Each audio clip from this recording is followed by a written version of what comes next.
অনেক তো বাজার দেখেছেন, কিন্তু মাটির তৈরি বাজার কি কখনো দেখেছেন? চলুন আমি আপনাদের আজকে দেখাই ছোট্ট একটি মাটির তৈরি বাজার, যেটা আমাদের বাসার কাছেই প্রায়। তো আজকে আমি আমার হাজব্যান্ডকে দেখানোর উদ্দেশ্যে সেই বাজারে চলে গিয়েছিলাম। যেহেতু সে কখনো এরকম বাজার দেখেনি, তো ভাবলাম তাকে দেখানো যাক।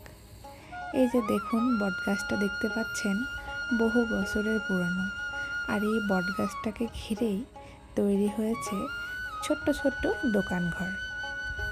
আর সেই দোকানঘরে নানা ধরনের বাচ্চাদের খাবার থেকে শুরু করে সংসারের বিভিন্ন ধরনের প্রয়োজনীয় ছোটোখাটো জিনিস খুব সহজেই পেয়ে যাবেন। কি অবাক লাগছে তো? হ্যাঁ, আমিও দেখে অবাক হয়েছিলাম। দেখুন, এখানকার ম্যাক্সিমাম দোকানই কিন্তু ছোট ছোট মাটির কুঁড়ে ঘরে তৈরি।